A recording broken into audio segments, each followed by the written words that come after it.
Good afternoon. Practice 2 today, still just helmets, but a much better tempo of practice. The first day we didn't quite get done everything we had scripted to get done, and today we actually got everything done we had scripted to get done and finished a couple minutes earlier than we had scheduled, so that was good. I thought we really moved around well today, and I don't think it's anything more than just the familiarity of the younger players, I think, in the program, being out there and having to do it and being in the team periods. And I thought we got a lot of good work done today, pretty much what we could get done without the pads, and I think the whole program now is looking forward to Saturday, where we'll get a chance to play some real football for the first time this spring. Questions? Is there a challenge getting everything you want done with the quarterbacks in the passing game, with the weather elements, wind, and all the other stuff? No, I don't think so. I think we script what we script, and we don't take the elements into play. If it gets so disruptive, we can always go indoors, but the reality is we're going to play in weather like this, and it was a beautiful day out there today. I enjoyed it. How will things change on Saturday with the pads?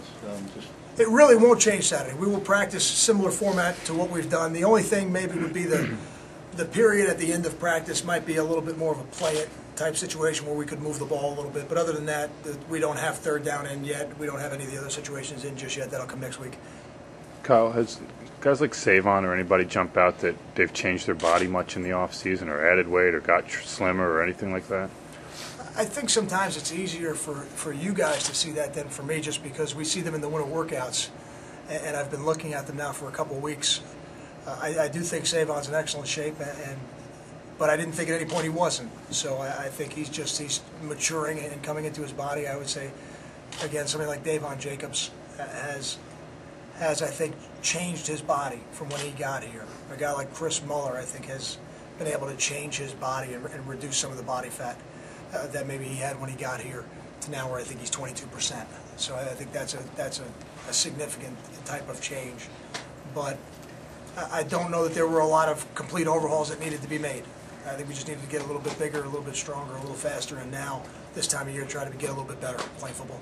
Is Max and Miles okay? Yeah, they're going to be fine. I don't think either of those things that maybe took them out for a couple plays will keep them out on Saturday. Can you concern over the punting situation? Well, we certainly need to improve.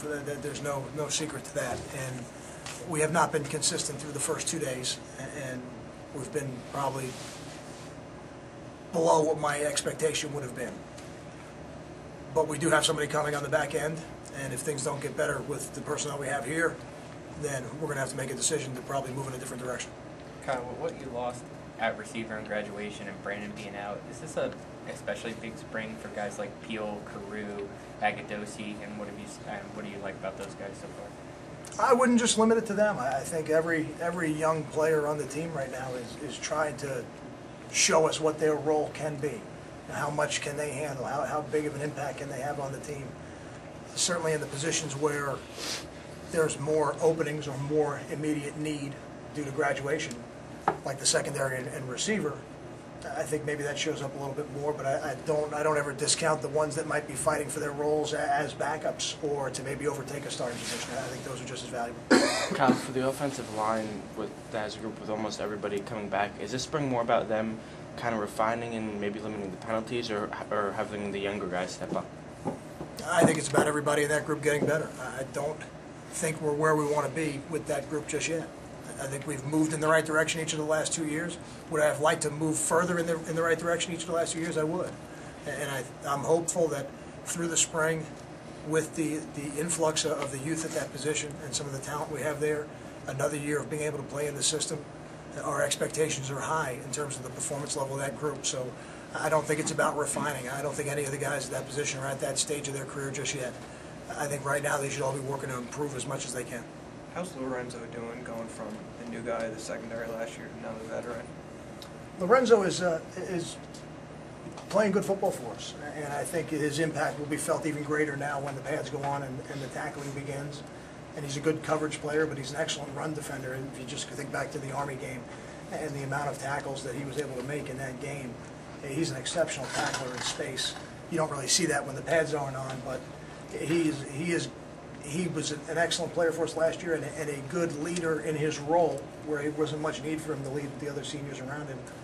Now he'll be a great example, I think, for the younger players in that position. What are you seeing early behind Savon at running back where there's pretty big competition?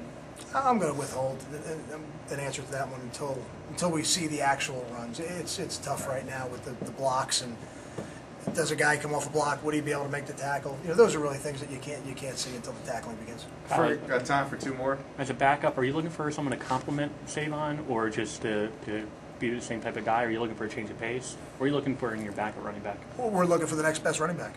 That's really what we want to do. I don't have any preconceived notions of style of runner. You know, we've recruited all the running backs that are on this roster because we think they're excellent running backs. Now they have an opportunity to show us they can do that within our system, and whoever the best ones are at the end of spring, that's how we'll line up the depth chart.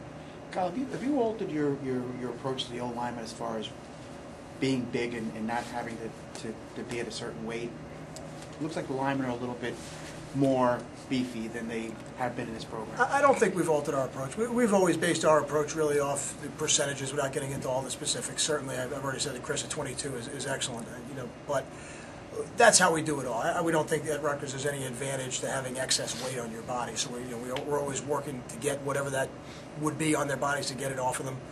And at the same time, make them stronger players. And I think that's the other side of the equation. I don't think you can just focus on one part. You got to try to develop the whole player, and that process sometimes could take 2 years. Whereas if you just focused on the body composition part or the weight loss part, you could do it quicker. But then I don't know that the player would be strong enough. So we haven't really altered our approach. I think maybe we've recruited some guys that are a little bit bigger, and that might be what you see. But we're never going to sacrifice athleticism for size. We're not going to do it.